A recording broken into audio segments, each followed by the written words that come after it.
So welcome to the Quick Introductions to Qualitative Research virtual lecture. And I want you to know this is part of a larger series of qualitative research seminar videos that are designed to give you just a primer on the basic topics we're going to be covering that relate to qualitative research. Today's presentation should answer some of the basic questions that you have about the differences between qualitative and quantitative research. Also, we're going to provide you with some information about the foundational terms and concepts related to qualitative research. Now, before we get going, I do want to remind you that qualitative research is a very rich but complex and rigorous field of study. So what we're doing right now is really just giving you a really quick and brief introduction. So you need to be sure to read the resources and readings that have been provided to you that accompany this presentation.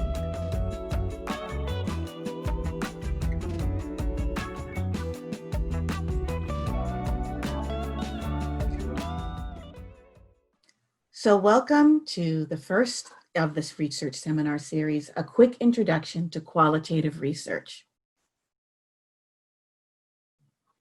I always like to start off by looking at some of the ways in which we ask questions in research. And one of the areas of research that I have engaged in is HPV vaccination uptake. I want you to start off by thinking about what kinds of research questions could you answer using quantitative research lens when you're looking at HPV vaccine uptake among Latina college women. Some examples could be how many Latina college women have received the HPV vaccine? What are the most common demographic characteristics among vaccinated Latina college women? And what cultural factors are correlated with HPV vaccination uptake among Latina women? The key words here are how many, what are the most common, and correlated. These are sort of ways of looking at a question that are really quantitatively focused. So how would you look at this qualitatively for thinking about qualitative research questions?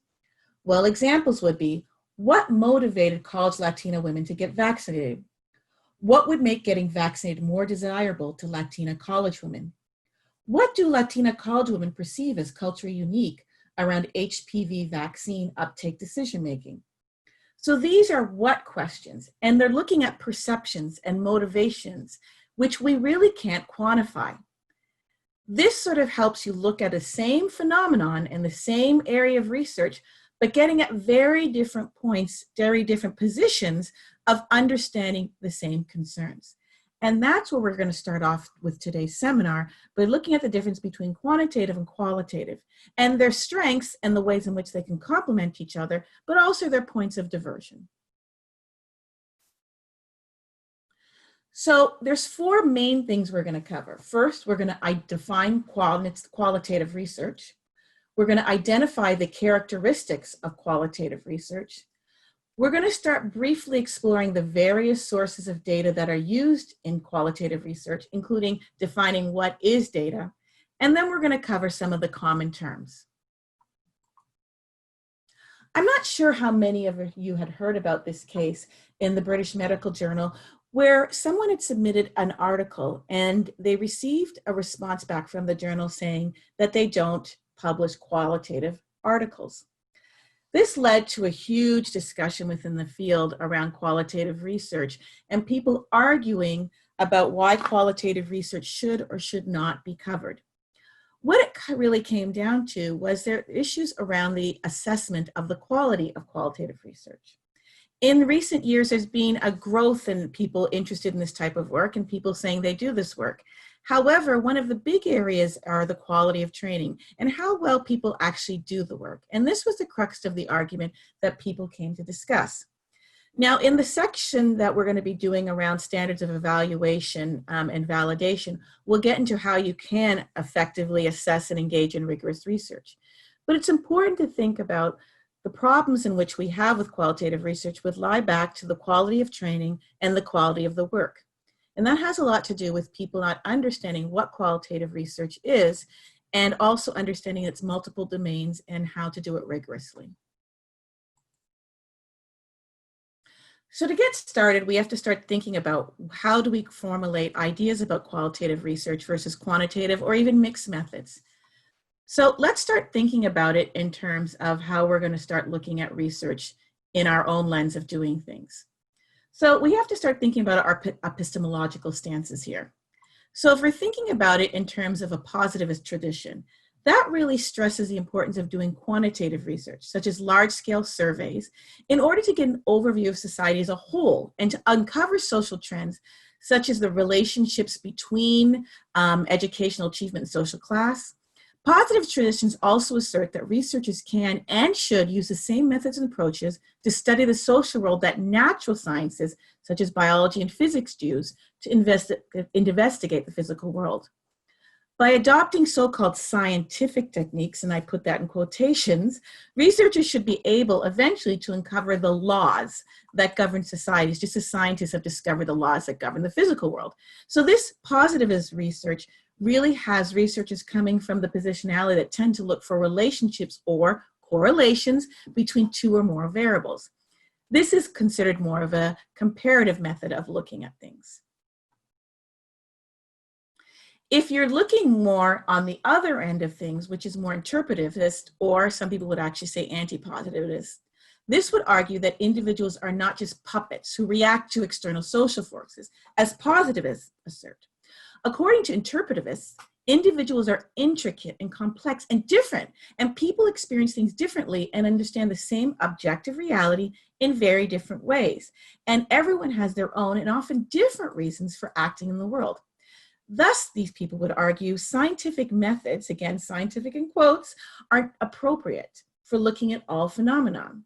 Interpretivist research methods derive from social action theory, such that they challenge the idea of scientific positivism by noting that many of the statistics for objective facts that traditional research values actually rely on socially constructed ideas.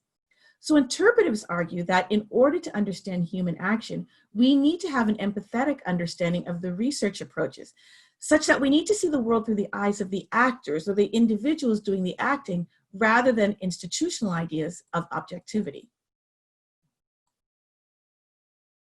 Now, there's another group in here that are really important to consider, which are the pragmatists. And they assert that all knowledge should be tested via scientific experimentation, but findings should also be viewed as a result of an interplay of what's going on in that specific context and among acting individuals, rather than the result of being viewed as a representation of nature. Essentially, this sort of centralist approach assesses the truth of meaning of theories or beliefs in terms of their success of actual practical application. So you have three broad research traditions presented here. And again, you don't have to fall into one or the other. You might be part of each, and it might also change depending on the questions you're asking. But it is important to note that you have to figure out where you typically fall to understand the ways in which you look at the theoretical orientation you're coming from and understanding why you're using a certain method or methodology to answer certain questions in the research.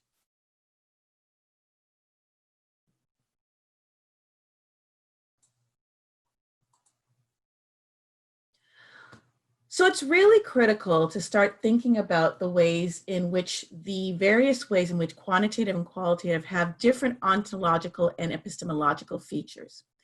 And so what you're really looking again are these perspectives of knowing positivism versus interpretivism. But let's go back. Ontology, when we're talking about here, really deals with questions about what things exist or how they can be said to exist and how such entities can be grouped according to the similarities and differences. So this would relate to your understandings of what is there and how something is defined or identified. Epistemology is concerned with the study of knowledge and how we reach knowledge about something. Essentially, it focuses on how we develop ways of knowing and learning about a social reality. It also goes further to examine the relationship between knowledge and the justification of how this knowledge becomes fact. So when you look at these two frameworks of quantitative versus qualitative and the ways in which it sees and gives meaning to knowledge, you can see that there's really sort of a different framework around both when you look at each type of methodology, a method, I should say, that we're looking at here.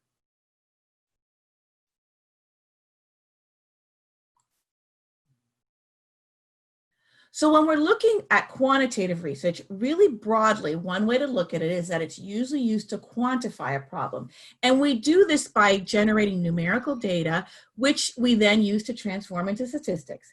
And things that we can quantify are attitudes, opinions, behaviors, and other defined variables. Another benefit of quantitative research is that we can take these results and apply them to a larger population. In contrast, or in complementary, qualitatively, when we're looking at research, it really is used for exploratory or to gain understandings of underlying reasons about opinions and motivations for certain behaviors. Qualitative research is really useful for providing insights into a research problem or developing our understandings of hypotheses that we want to subsequently use in quantitative research. While the results can't be projected to an entire population, it does provide insights that are really deep, rich, and complex about the populations that we are studying in our research. So having said all of that, which is better, quantitative versus qualitative? I actually wouldn't say it's one or the other. It's really about what you need to ask at that time. In fact, I was trained primarily as a quantitative researcher and have emerged over a couple of decades into a qualitative researcher because there's different types of lenses and different types of questions I want to ask around my areas of research. So quantitatively, I use it when I really want to do research that emphasizes measuring and counting, or I want to make general statements and show that there's links or causality between phenomena. Qualitatively, I don't want to look at counting or percentages. I really want to focus on feelings, experiences, and perception. And usually it's really useful for the populations I'm studying because I see the world as constantly changing. So it's not fixed, and you have to understand how things happen over specific periods of time and looking at longitudinally. There's also this emphasis on the individual experience and not necessarily applying everything broadly. And there's also the opportunity to engage in theory building. When you're looking at these two, when you're across the different ways in which we break out research, you can also see that quantitative and qualitative look at the frameworks of how we engage in research in terms of our recipe very differently. So the research questions for quantitative research focus on how much, how many, how often. While in qualitative, it's what's the experience, feeling, or pattern of behavior. Also, quantitatively, you look for hypotheses. Qualitative, you don't. You have research questions, and your hypotheses will emerge possibly from the study. It really depends on how you're approaching the research. I think what's most interesting is how issues are described. In quantitative, it's through the researcher's eyes, although we would argue that it's supposed to be objective and there's nobody's eyes, but we're going to talk about that a little bit later in one of the other video series sessions. In qualitative, we put it right up front that we're trying to do the research through the respondent's eyes or the researcher's biases in their perceptions of the respondent's eyes. So you put your biases out there up front when you're engaged in qualitative research. And then, of course, the ways in which you look at sampling, generalizability, and the analytical approaches. These are very different. Again, it's not one or the other. It's when is it appropriate to use these for the questions or the issues that you want to address through your research. So this leads us to thinking about when's it appropriate to use qualitative research approaches. So when you want to look at beliefs or behaviors, processes like the ways in which things happen and looking at organization and structure, to identify norms or values.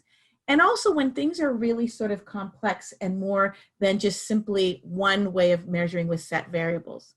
Another area in which qualitative research has been really popular and become really essential is when you're looking at top populations that have been understudied or very sensitive topics.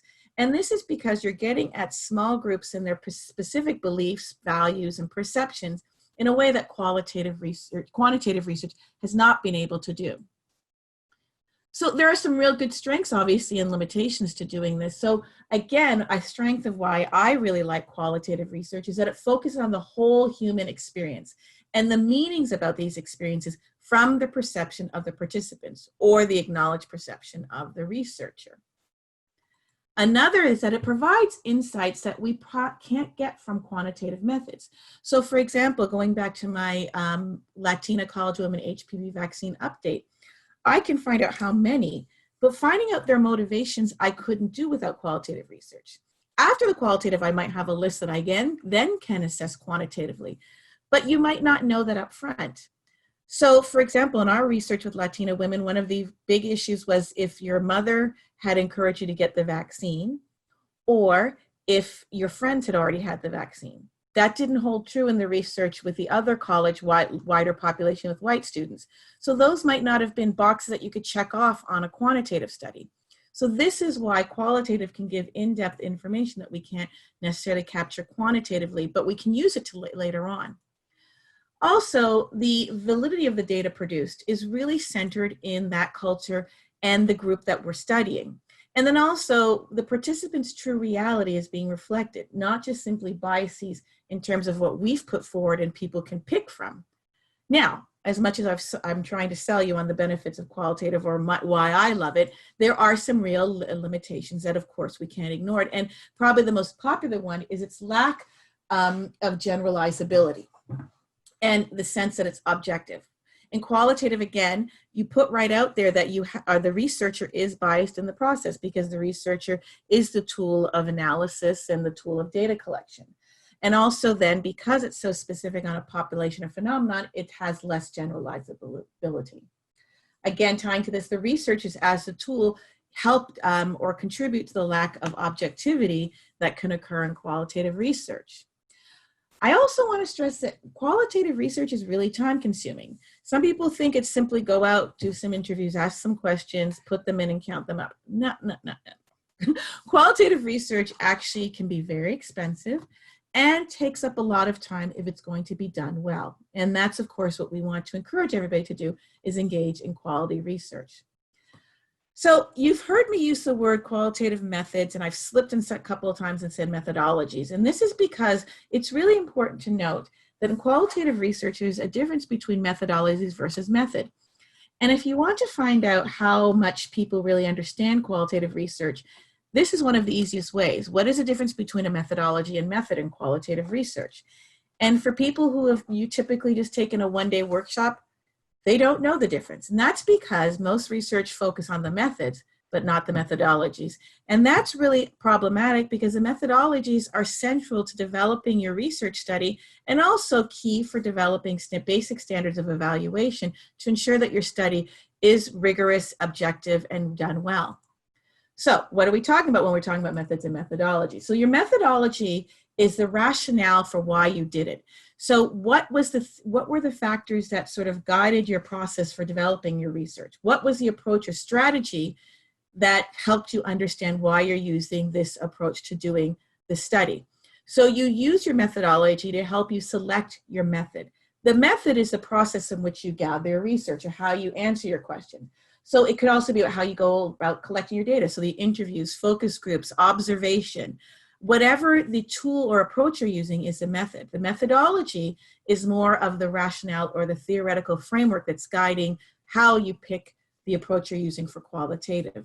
And this is more complex and probably the one area that people overlook because it's so rich and important to learn. So again, methodology should be thought of as approaches. So it's really about the theory of the method, not the actual technique that's being used. So when you're thinking about this, it's very different when you're talking about methodology versus method, because it's really a way of framing what lens or paradigm you're using to understand why you're using certain ways of answering a question. And there are several methodologies, and I'm just going to present a couple of them that are probably the most common. So you've probably heard about ethnography. Well, an ethnographic study might explore like the uneven distribution of power and resources between like the global north and south, and how this might affect someone's health or individual's health. So to do this type of research from an ethnographic lens, you would require sort of approaching these cultures from a participant observer positionality. So the focus is not so much on individuals, but on the setting in which they operate. And this will help you as a researcher understand their cultural context and how it relates to power and resources and how these resources and power shape their health outcomes. A phenomenology is focusing on the commonality of a lived experience within a particular group. So using this process, the researcher might construct a universal meaning of an event, a situation or experience. And then that will help you give a more profound understanding of that phenomenon. Other examples, and you probably heard most often, is grounded theory.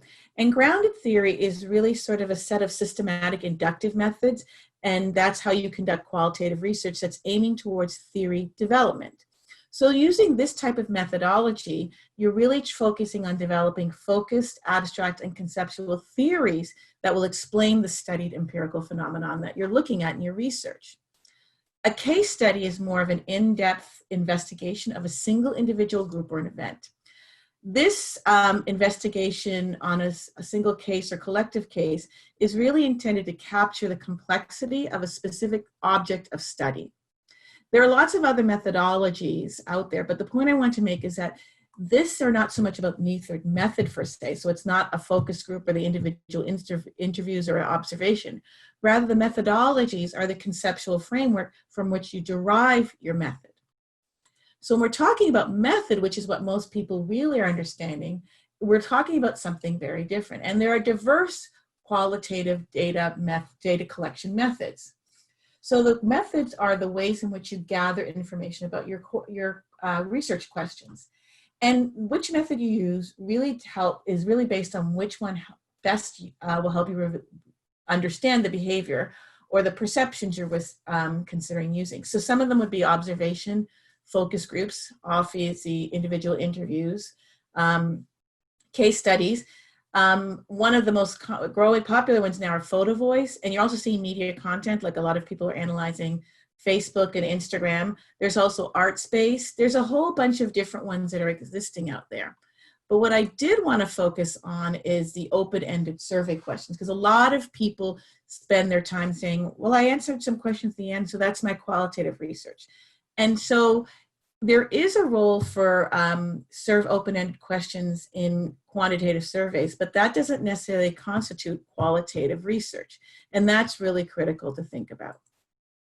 So when you're thinking about it here, generally open-ended questions at the end of a questionnaire can be problematic by just assuming because people are free response, it's qualitative, isn't accurate.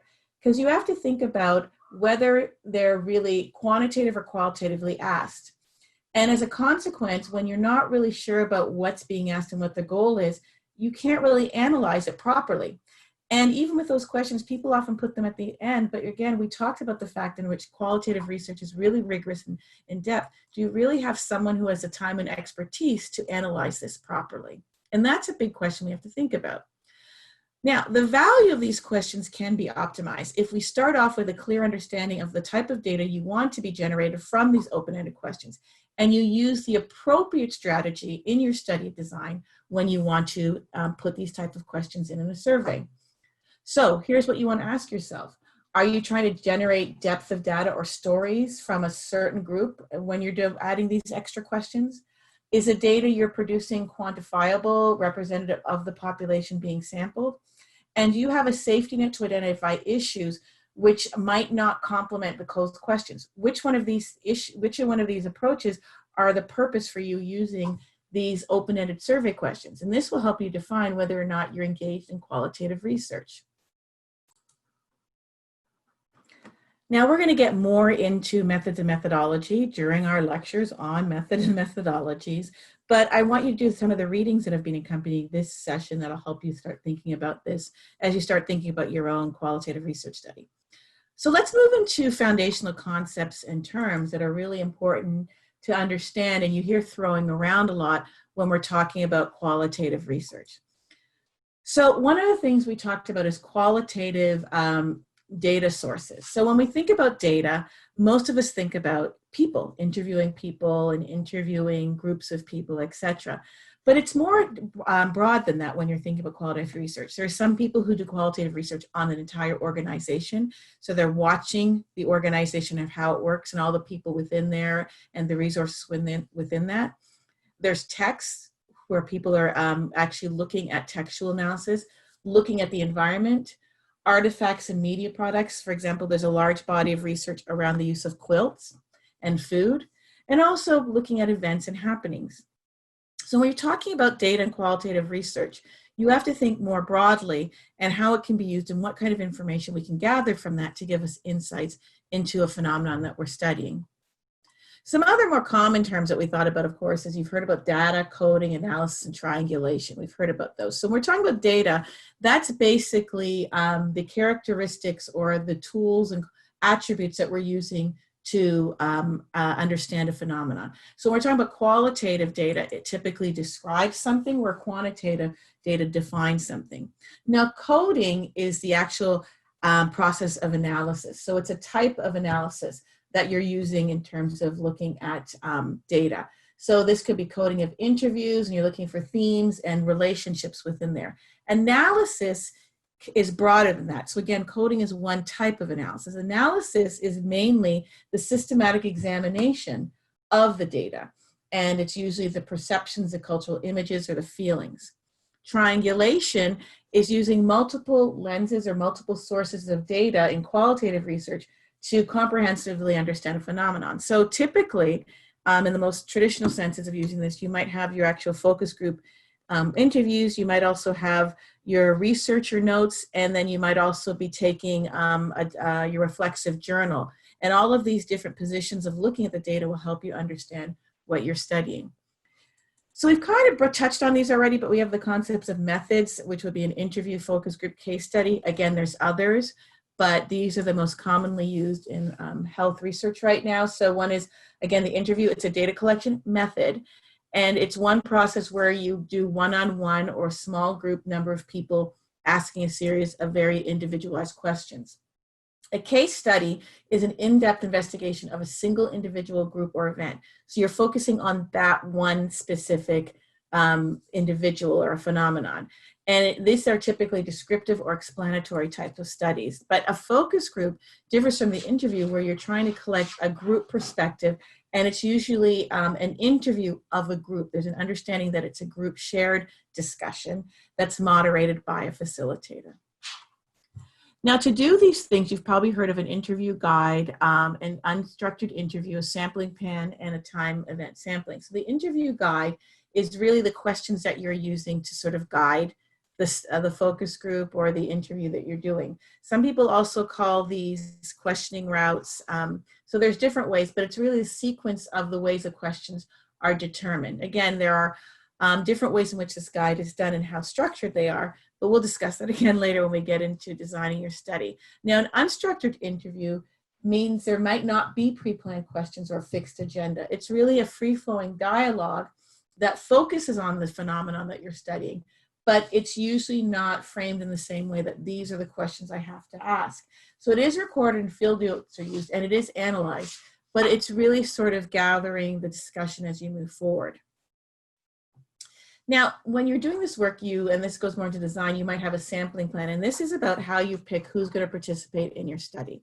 So the sampling plan is not just simply where you're going to recruit from, but it also discusses how you're going to recruit it, what's the method, and the size. And so this will also describe how many people are involved and what processes took place and why people participated or why they did not participate. So it's a very complex understanding of who's in your study. Time event sampling is a different phenomenon. And this is instead where a unit of time instead of people are being the focused. So you're looking at what happens over a period of time. So it may be sampling at a 15-minute, it could be the whole day, or a longer period of time. So this is more of an approach of how you're doing the sampling. The other thing that's talked about less is the idea of subjectivity and reflexivity, and while they're closely aligned, they're slightly different in terms of how they're framed in qualitative research. And again, we're going to have a whole other basic introduction to this in another seminar. So subjectivity is, again, part of qualitative research is where you have to sort of frame yourself and center yourself in the research. So subjectivity is where you discuss your own interests and relationships to the topic and participants of the study. So what values, experiences, and background about myself are relevant to understanding why I chose this topic, how I understand this topic, and how it relates to the participants in this topic. Reflexivity is really a way in which you're going to respond to this. So it's systematically understanding knowledge construction, especially in terms of my role as a researcher in shaping the research process. So it's really the perspective or the position of the researcher and how that shapes the research. And this, again, this occurs in qualitative, quantitative, and all types of research. But in qualitative research, you have to be very explicit about this when you're discussing it. So when you're thinking about this here, some key takeaways that we covered for today that I want you to think about is qualitative versus quantitative. And again, this is not based on which is easiest, which is the sexiest, or which is the hot topic, or who you're being told on. It's really about the nature of your project and the type of questions and information that you want to gather. The utility of qualitative research is really tied into understanding in-depth individual experiences, thoughts, opinions, perceptions. And it's really sort of look at a way to engage in exploratory and release the information that can't be quantified easily or you need to understand to begin the qualitative process. Then, of course, there's rigor and quality. And we haven't gone into how to assess it specifically, but it's important to understand that issues arise with qualitative research when people are not properly trained in qualitative methods and standard of evaluations are not implemented throughout the research process. So again, you're going to hear me talking about how everything we're doing is really introductory. And so these are jumping off points that to engage in this research properly, you really need to do a lot of readings, take as many opportunities as possible, take workshops and learn more about this. And this will help ensure that the qualitative research you're engaging in is really well done. So I hope this very brief introduction to qualitative research has answered some of your basic questions to get you started. Again, remember the seminar videos are designed just to give you a primer on the basic topics we're covering. So be sure to read and reread the resources that we're going to provide. And remember again that this very rich but complex field of study is really broad. And if you have any questions, of course, be sure to reach out.